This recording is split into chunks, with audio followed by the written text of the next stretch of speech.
నమస్కారం అండి.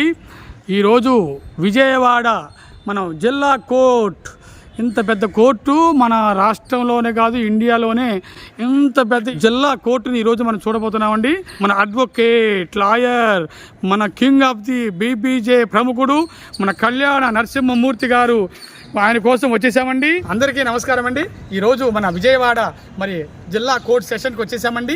మరి కళ్యాణ నరసింహమూర్తి గారు ఆయన అంబేద్కర్ కోనసీమ జిల్లా అమలాపురంలో జన్మించి అక్కడ విద్యాభ్యాసాన్ని అభ్యసించి మరి అనేకమైనటువంటి సేవా కార్యక్రమాలు చేసిన తర్వాత మరి బీకాం ఎల్ఎల్బీ చేయాలని ఒక పట్టుదల, ఒక కోరిక ఆయన కలిగి మన పేద ప్రజలకు కానీ మనకి అండగా ఉండాలి బీబీజే జాతికి అని చెప్పేసి బీకాం ఎల్ఎల్బీలో పట్టభద్రుడయ్యి ఈరోజు మంచి హైకోర్టు మన జిల్లా కోర్టులో ఈరోజు మన ప్రాణాన్ని సంపాదించారండి.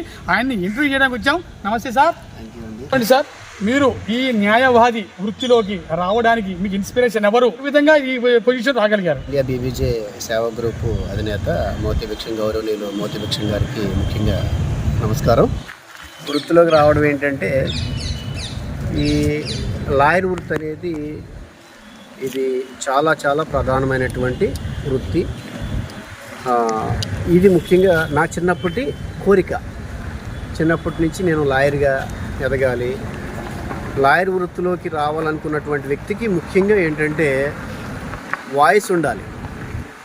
నాకు భగవంతుడు ఆ వాయిస్ సంపూర్ణంగా ఇచ్చాడు. కానీ మనకున్నటువంటి ఈ వాయిస్ని ఈ వృత్తి ద్వారాగా 10 మందికి న్యాయం చేయడానికి ఉపయోగపడాలనేటువంటి ఉద్దేశంతో నేను లాయర్ వృత్తిలోకి రావడం జరిగింది. మరి కొన్ని కేసుల్లో చాలామంది అమాయకులు ఉంటారు, తెలివైన వాళ్ళు ఉంటారు. అమాయకులు ఇట్లా కొంతమంది లాయర్ల పక్షాన వెళ్ళి కేసుల మీద వెళ్ళి కొంతమంది మోసపోయే వాళ్ళు ఉంటారు. అదేవిధంగా అట్లా కాకుండా మనం ఒక సమానమైనటువంటి పద్ధతిలో, న్యాయమైనటువంటి పద్ధతిలో మరి మనల్ని సంప్రదించేటటువంటి ప్రజలు ఎవరైతే ఉంటారో వాళ్ళ కష్టకాలాల్లో మన దగ్గరికి వచ్చినప్పుడు వాళ్ళకి ప్రాపర్ వేలో న్యాయం చేయాలి. అన్నిటికంటే కూడా ముందుగా మన కుల సమాజానికి మనం ఉపయోగపడాలి అనేటువంటి ఆలోచనలో మనం ఈ వృత్తిలోకి రావడం జరిగింది. మరి ఈ వృత్తిలోకి వచ్చినప్పటి నుంచి అన్ని విధాలా నేను నా దగ్గరికి ఎవరైతే న్యాయం కావాలని వస్తున్నారో వాళ్ళందరికీ కూడా నేను దైవసాక్షిగా సమానంగా న్యాయబద్ధంగానే నేను వాళ్ళకి సహకరిస్తున్నాను. మీరు న్యాయవాద వృత్తి చేస్తూ కూడా మరి వరద బాధితులకి సహాయార్థం చేశారని తెలిసింది కొన్ని విషయాలు.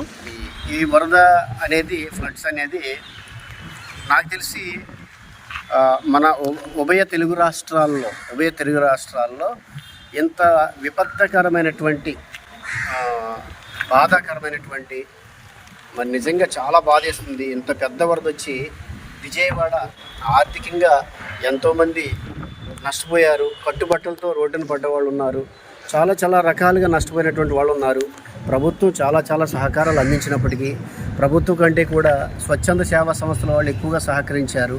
అయితే వాళ్ళు చేసేటటువంటి సహాయాలు చూస్తుంటే నాకు కూడా నిజమైనటువంటి బాధ్యతలు ఎవరైతే ఉన్నారో వాళ్ళకి ఖచ్చితంగా ఎంతో కొంత మనం సహకారం చేయాలనేటువంటి ఆలోచన నాకు కలిగి, మనం చేస్తే 1,000, 2,000, 3,000, 5,000 చేస్తాము, 10 మందికి చేస్తాము. అట్లా కాకుండా 10 పదులు 100 మందికి చేయాలంటే నా ఒక్కడి వల్ల అయ్యే పని కాదు. మరి నా తోటి స్నేహితులు, నా చిన్ననాటి స్నేహితులు, నా 10th class friends, intermediate friends, degree friends, మరి నా యొక్క తోటి లాయర్లు, నా సీనియర్ న్యాయవాదులు, నా శ్రేయోభిలాషులు, వీళ్ళందరూ కూడా సహకరించి మరి ఇంచుమించుగా వరద బాధితులకి 100 మందికి పైగా సహకారం చేసేటటువంటి అవకాశం నాకు కల్పించారు. వాళ్ళు ఇచ్చినటువంటి విరాళాలతోటి మరి పేద ప్రజలకి నిత్యావసర వస్తువులు కానివ్వండి, మరి స్కూల్లో చదివేటటువంటి పిల్లలు బ్యాగులతో సహా పుస్తకాలు వరదలో కొట్టుకుపోయినటువంటి పరిస్థితి, వాళ్ళందరికీ బుక్స్ ప్రొవైడ్ చేసేటటువంటి అవకాశము, మరి అనాథాశ్రమంలో ఉన్నటువంటి వృద్ధులు వాళ్ళు నిజంగా పడ్డటువంటి కష్టాలు అంతా ఎంత కాదు, అటువంటి ఆశ్రమాలు 4, 3 ఎంచుకొని వాళ్ళకి అన్నదాన కార్యక్రమం చేసేటువంటి అవకాశాలు, ఇలా ఎన్నో రకాల సహాయాలు చేయడానికి నాకు అవకాశం కల్పించినటువంటి మరి దాతలు, విరాళం ఇచ్చినటువంటి దాతలందరికీ కూడా నేను ప్రత్యేకంగా మనస్ఫూర్తిగా ధన్యవాదాలు తెలియజేస్తాను. ఇప్పుడు మీరు సత్యమేవ జయతే గ్రూప్ ఒకటి పెట్టారు కదా, దాని ముఖ్య ఉద్దేశము, విధి విధానాలు, ఏ లక్ష్యంతో ఆ ఒక గ్రూప్ని పెట్టారో చెప్పగలుగుతారా? సత్యమేవ జయతే గ్రూప్ అనేది ప్రత్యేకించి నా ఒక్కడ నిర్ణయంతోటో, నా ఒక్కడ ఆలోచనతోటో, లేకపోతే నా స్వప్రయోజనాల కోసమో, నా స్వార్థం కోసమో పెట్టినటువంటి గ్రూప్ కాదు అది. అందులో సుమారుగా స్టార్టింగ్లో 500 మంది సభ్యులు అందులో ఉన్నారు. అది పెట్టడానికి గల ప్రధాన కారణం ఏంటంటే, ముఖ్యంగా మన కుల సమాజం మరి సమాజంలో కనుమరుగైపోయినటువంటి పరిస్థితి. మన కులాన్ని చెప్పుకొని ధైర్యంగా బ్రతకలేనటువంటి పరిస్థితి చాలామందికి నడుస్తూ ఉంది. అదేవిధంగా నా ముఖ్య ఉద్దేశం ఏంటంటే, కొంతమంది పెద్దలు నాకు ఫోన్లు చేసి, నా ఈ శ్రేయోభిలాషులు, నా యొక్క స్నేహితులు ఫోన్ చేసి, మరి ఈ కుల సమాజం కేవలం మన వృత్తి మీదనే ఆధారపడి, మరి ఏ రంగాల్లో కూడా, ఏ వృత్తి రంగాల్లో, మరి ఏ విద్యా రంగాల్లో మరి ముందుకు దూసుకుపోవడానికి గల కారణం ఈ వృత్తి. ఇంతవరకు పెద్దలు ఏదో వాళ్ళు తెలుసో తెలియకో మన పెద్దల కాలం నాటి వృత్తిని అలవాటు చేసుకొని వాళ్ళు ముందుకు కొనసాగుతున్నారు. మరి చాలామంది కూడా మార్పులు కోరుకుంటున్నారు, కొత్తదనాన్ని కోరుకుంటున్నారు. ఇప్పుడు ప్రతిదానికి అప్డేట్ అవుతున్నారు. చాలామంది ఇళ్లలో కూడా మరి ఇదే వృత్తి కొనసాగడం వల్ల మన కుల సమాజానికి బ్యాడ్ వస్తుంది కొన్ని చోట్ల. ఎందుకంటే మన పంతుల వల్ల మరి పంతుల్లో నిజాయితీగా తిరిగేవాళ్ళు ఉన్నారు, నిబద్ధతతో తిరిగేవాళ్ళు ఉన్నారు. తర్వాత ఈ పంతుల వల్ల కొన్ని వంకలు వచ్చి మన కుల సమాజానికి కూడా మరి బ్యాడ్ వస్తున్నటువంటి పరిస్థితి. కాబట్టి దీనివల్ల ఏంటంటే కుల సమాజానికి ఎటువంటి బ్యాడ్ రాకూడదు. ఇకపై నుంచైనా ఈ తరం నుంచైనా సరే రానున్నటువంటి భవిష్యత్తులో మరి మన కుల సమాజంలో ఉన్నటువంటి యువత మంచి భవిష్యత్తును ఎంచుకోవాలి, మంచి వృత్తుల్లో వాళ్ళు నిమగ్నం అవ్వాలి.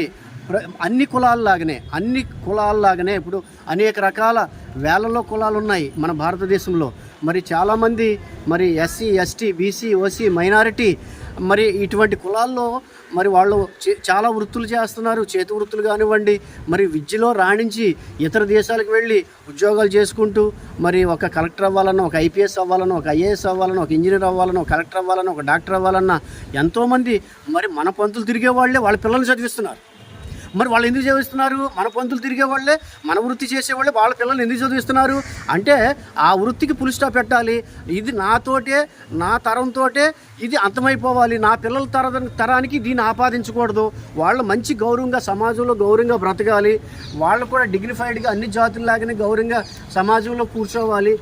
వాళ్ళు కూడా అన్ని రంగాల్లో, రాజకీయ రంగంగా కానీ, మరి ఉద్యోగ రంగంలో కానీ, వ్యాపార రంగాల్లో కానీ వాళ్ళు అందరూ రాణించాలనేటువంటి ఆలోచనలోనే మరి మన కులంలో ఉన్న వాళ్ళే వాళ్ళ పిల్లల్ని చదివిస్తున్నారు.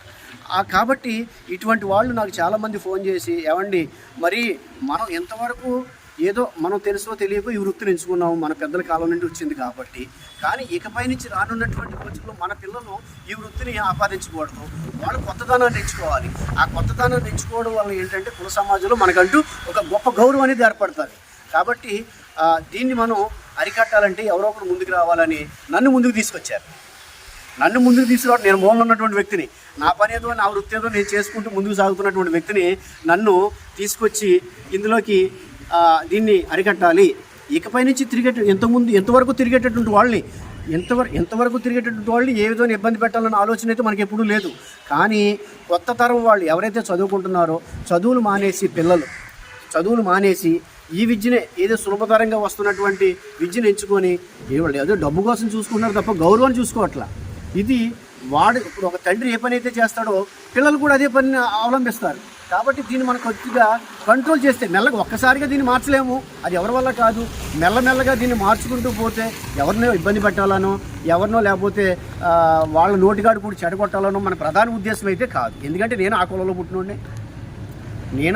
పుట్టినోడే కదా, నేను అక్కడి నుంచి వచ్చినోడిని, నా తండ్రి అదే కులము, నేను కూడా కొద్ది రోజులు ఈ వృత్తిని నేను అవలంబించిన వ్యక్తిని. కాకపోతే నేను స్టడీ చేశాను, ఇందులో డిప్లొమా చేశాను, వాస్తు డిప్లొమా చేశాను. కాబట్టి ఇప్పుడు కూడా నేను ఆ వృత్తి చేయగలను, నాకు ఆ రైట్ ఉంది, నాకు ఒక ఆఫీస్ ఉంది. ఇప్పుడు కూడా నేను వాస్తు ప్లాన్లు ఇస్తుంటుంటాను. అలా అని నా వృత్తి నేను మానుకోను, చేయొచ్చు, దీన్ని తప్పనట్ల. కానీ దీన్ని వేరు తప్పుడు రూట్లో సమాజానికి భంగం కలిగించే విధంగా, కుల సమాజానికి భంగం కలిగించే విధంగా కొంతమంది ఈ వృత్తిని ఉపయోగించుకుంటున్నారనే విషయాన్ని మాత్రం మీరు మర్చిపోవద్దు. దానివల్ల ఏంటంటే ఒక కోతి వల్ల వనం చెడిపోయింది అన్నట్టు ఒకటి చేసిన తప్పుకి మొత్తం కుల సమాజానికే నష్టం జరుగుతుంది.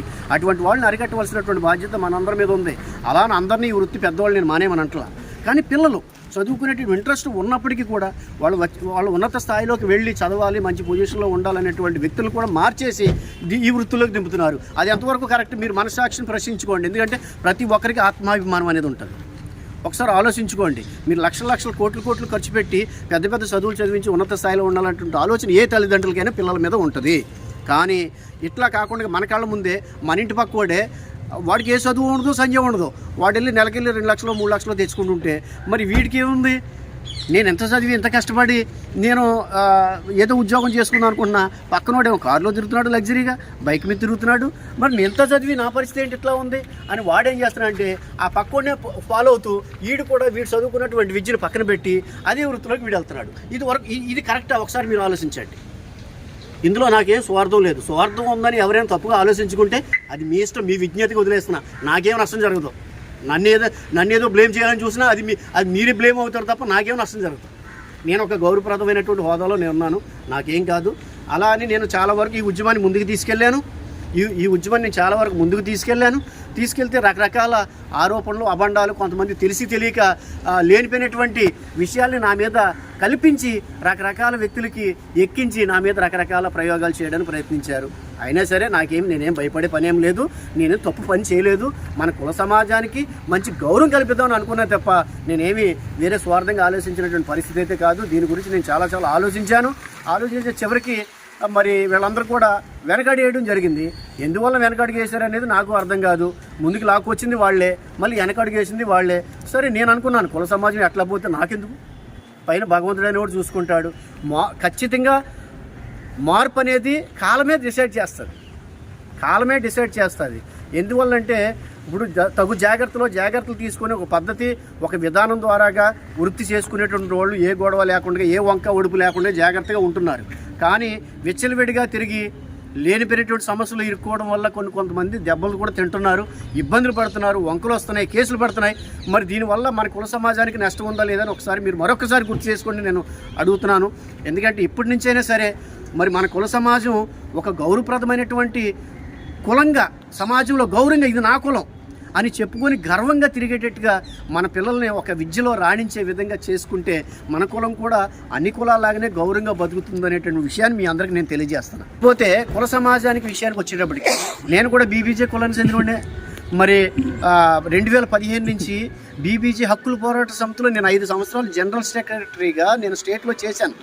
మరి ఆ విధంగా ఈవేళ కులం మీద నాకు ద్వేషం ఉన్నవాడిని అయితే, ఈవేళ కులం మీద నాకు వేరే ఆలోచనలు ఉన్నవాడు అయితే మరి మన కుల సమాజానికి నేను ఎందుకు సేవ చేస్తాను? అది కరెక్ట్ కాదు కదా. అటువంటి మీరు నమ్మకూడదు. దయచేసి ఏంటంటే ఈ వృత్తిలోకి నేను రావడానికి ఒక కారణం ఏంటంటే ముఖ్యంగా మన కులాన్ని మనం కాపాడుకోవాలి. మన కులంలో ఎవరికి ఏ విధమైనటువంటి నష్టం జరిగినా అది న్యాయబద్ధంగా ఉంటే, మన పక్షాన న్యాయం ఉంటే ఖచ్చితంగా మీకు నేను అండగా నిలబడతాను. ఒక న్యాయవాదిగా నిలబడతాను. ఎందుకంటే న్యాయం పక్షాన్ని నిలబడతాను. న్యాయం ఉంటే ఖచ్చితంగా గెలిపిస్తాను తీరుతో కూడా, దాంట్లో డౌట్ ఏం లేదు. అది ఇండియాలో ఎక్కడైనా సరే నేను కేసు చేసుకునే రైట్ నాకు ఉంటుంది. ఎందుకంటే అది భారతదేశంలో నేను ఒక పట్టా పొందినటువంటి ఒక న్యాయవాదిని. అది మాత్రం గుర్తుపెట్టుకోండి. మన ఎన్ని రాష్ట్రాలు ఉన్నాయో, ఎన్ని రాష్ట్రాల్లో అయితే మన కుల సమాజం ఉందో, మన కుల సమాజానికి ఎవరి వల్ల కూడా, ఏ కుల సమాజం వల్ల కూడా అన్యాయం జరిగినా మరి అందులో న్యాయం ఉంటే న్యాయం పక్షాన్ని నిలబడి మనం ఎంతవరకైనా వెళ్తాం న్యాయం కల్పించుకోవడానికి. ఖచ్చితంగా మన కులం అంటే మన కన్న తల్లి అండి. నా కన్న తల్లితో సమానం. నేను ఎవరు పుట్టాను? బీబీజీ కులానికి పుట్టాను. నా కులానికి ఎందుకు ద్రోహం చేస్తాను? కుల సమాజానికి ఎక్కడైనా సరే అన్యాయం జరిగినా సరే నరసింహమూర్తి అనేవాడు ముందుంటాడు. ఇంకొక విషయం అండి, మరి మనం ఫస్ట్ నుంచి తిరుగుతున్నారు కదా మన బీబీజీ జాతి, ఇప్పుడు ఆపేయమని అంటున్నారా లేదంటే దాన్ని బ్యాన్ చేయమంటున్నారా? అసలు ఏమిటి మీ ముఖ్య ఉద్దేశం ఏమిటి? మంచి క్వశ్చన్ అడిగారు లక్ష్మణ్ గారు. అసలు నేను సత్యమేవ జయతే అనేటువంటి గ్రూపులో ఎక్కడా కూడా పంతు మానేమని మాట ఎక్కడ అన్నా. మీరు అవసరమైతే నా రికార్డులు చెక్ చేసుకోండి. నేను అన్నది ఏంటంటే మన కుల సమాజం గౌరవంగా బతకాలి. ఇకపై నుంచి ఎవరైతే మన తరం ఉందో, మన పిల్లలు అంటే మన పిల్లలు, వాళ్ళ పిల్లలు ఈ వృత్తి వల్ల మనకున్నటువంటి గౌరవాన్ని చంపుకొని మన యొక్క మనోభావాల్ని దెబ్బతీసే విధంగా, అంటే ఎందుకంటే మన కులంలో కూడా చాలామంది గౌరవంగా డాక్టర్లు ఉన్నారు, మరి టీచర్స్ ఉన్నారు, పోలీసులు ఉన్నారు, అట్లా అన్ని రకాల డిపార్ట్మెంట్లలో పనిచేసేటటువంటి వాళ్ళు ఉన్నారు. మరి మనం చేసేటటువంటి తప్పు వల్ల వాళ్ళ యొక్క మనోభావాలు దెబ్బతింటున్నాయా లేదా ఒకసారి ఆలోచించండి. అట్లా వాళ్ళలాగానే మనం ఎందుకు గౌరవంగా బతకూడదు? ఇవాళ కోట్లు సంపాదించినోడు అదే అన్నం తింటాడు. నెలకు 10,000, 25,000, 30,000 లక్ష రూపాయలు సంపాదించినోడు అదే అన్నం తింటాడు. అర్థమైందండి? అదే తప్ప ఆ ఉద్దేశంతో తప్ప మన కుల సమాజం బాగుపడాలి, మన కుల సమాజానికి మార్పు తప్ప నేను ఇకపై నుంచి ఇంతవరకు తిరిగినటువంటి ఎవరిని కూడా నేను పంతు మానేమని అనలేదు. ఇప్పుడు కూడా ఏంటంటే కొంతమంది పేదవాళ్ళు కూడా ఉంటారు, కొంతమంది పేద కుటుంబాల్లో పిల్లలు కూడా ఉంటారు. వాళ్ళు ఈ వృత్తులు వెళ్తారు కానీ వాళ్ళ కుటుంబాలు గడవు, వాళ్ళు కూడా నియమంలా కనీసం చదువులు మధ్యలో డిగ్రీ కానీ ఇంటర్మీడియట్ కానీ చదివి ఉన్నటువంటి పిల్లల్ని వాళ్ళ మైండ్ డైవర్ట్ చేసేసి ఈ వృత్తుల్లోకి దింపుతున్నారంటే అంత పాపం అండి ఇది. ఒక్కసారి ఆలోచించండి. అంతే తప్ప నేనంటే గిట్టనటువంటి వాళ్ళు, నేను మంచి చేస్తే నచ్చినటువంటి వాళ్ళు దీన్ని వేరు రూట్లో తీసుకెళ్ళి వేరు వ్యక్తుల ద్వారాగా రకరకాలుగా మాట్లాడించవచ్చు తప్ప దయచేసి అటువంటి వాళ్ళ మాటలు మీరు ఎప్పుడు నమ్మకండి. నేను ఎప్పుడు కూడా మన కుల వృత్తికి, మన వాళ్ళు చేసేటటువంటి వృత్తికి నేను ఎప్పుడు వ్యతిరేకం కాదు. కుల వృత్తి చేసుకోమండి అని చెప్పడానికి కానీ వద్దని చెప్పడానికి కానీ నాకు రైట్ లేదు. నేనెవరినండి? అది మీరు ఎంచుకున్న వృత్తి, అది మంచా చెడా, దీనివల్ల నష్టం ఉందా లేదా అనేది మీరు డిసైడ్ చేసుకోవాలి. అంతేగాని మిమ్మల్ని వద్దంటాకి నేను సరిపోను, మీరు తిరుక్కోండి అంటాకి నేను సరిపోను. నా వృత్తి నాది, నీ వృత్తి నీది. కాకపోతే నువ్వు చేసేటటువంటి పని వల్ల ఎవరికి నష్టం జరగకూడదు. ఆ పద్ధతిలో నువ్వు ఒక ప్రాపర్ వేలో నువ్వు వెళ్ళు, అంతే. నువ్వు కుటుంబాన్ని నువ్వు పోషించుకోవడానికి, నీ భార్య బిడ్డలు పోషించుకోవడానికి నీ ఏ వృత్తినైతే నువ్వు ఎంచుకుంటావో అది నీ ఇష్టం, అది నువ్వు డిసైడ్ చేసుకోవాల్సింది. కానీ దాన్ని మానమని కానీ మానొద్దని కానీ నేను చెప్పడానికి నేను సరిపోను. నేను వ్యతిరేకమేం కాదు, ఎప్పుడు కూడా నేను ఆ ఆలోచన లేదు. నా మెసేజ్లు చూసుకోండి, నేను ఎప్పుడు అటువంటి అంటే భావి తరాల యొక్క భవిష్యత్తు గురించి నేను ఆలోచించాను. మీరు పంతు మానమన్నారని కొంత అప్పట్లో మాకు తెలిసింది కాదు, మీ కాన్సెప్ట్ బాగుంది, పంతు తిరుక్కోండి, కాకపోతే భావితరాలు మారమన్నారు, చదువుకోమన్నారు, విద్య నేర్చుకోమన్నారు, జాబ్ చేసుకోమన్నారు, అఫీషియల్గా బతకమన్నారు, మన జాతిని ముందుకు తీసుకెళ్ళమన్నారు, అన్ని జాతులాగా మన జాతి గౌరవంగా ఉండమన్నారు. అది చాలా మంచి విషయం అండి, మాకు సంతోషంగా ఉంది. ఇక చివరిగా బీబీజే జాతికి మీరిచ్చే ముఖ్యమైనటువంటి ప్రముఖ సందేశం ఏమిటి? ఈ కుల సమాజానికి, ఈ కులంలో పుట్టినందుకు గాను మన కుల సమాజానికి నేను ఇచ్చినటువంటి సందేశం ఏంటంటే, ఇంతవరకు జరిగింది జరుగుతున్నది. ఎవరికి వ్యతిరేకం కాదు. కానీ కొత్త తరం ఏదైతే మన పిల్లలు వాళ్ళ పిల్లలు ఉన్నారో వాళ్ళని ఒక బాధ్యతాయుతంగా చదివిస్తూ, ఎందుకంటే అందరిలాగానే మరి కుల సమాజంలో మన పిల్లలు కూడా ఏదో ఉద్యోగం, గవర్నమెంట్ ఉద్యోగమా లేకపోతే వృత్తులు, ఎన్నో చేతి వృత్తులు ఉన్నాయి, శుభ్రంగా గౌరవంగా బతుకుతున్నారు. ఆ విధంగా బతికించేదానికి ఖచ్చితంగా మీ కుటుంబాల్లో పిల్లలకి మీరు ఖచ్చితంగా చెప్పవలసినటువంటి బాధ్యత మీకుంది. కాబట్టి మన కుల సమాజం గౌరవంగా బతకడానికి మీరందరూ కూడా సహకరించాలని నేను మనస్ఫూర్తిగా నేను తెలియజేస్తాను. అదేవిధంగా ఈవేళ ఇన్ని సహాయ సహకారాలు అందిస్తున్నటువంటి మా బీబీజే గ్రూపు అధినేత మోతి భిక్షం గారు ఈవేళ ఇంతమందికి పేద ప్రజలకి సహాయం చేస్తున్నాడంటే ఈవేళ మన కులం సహకరిస్తేనే మరి వచ్చినటువంటి విరాళాలతో పేద ప్రజలకి, మన కుల సమాజంలో పేద ప్రజలకి సహకరిస్తున్నాడు.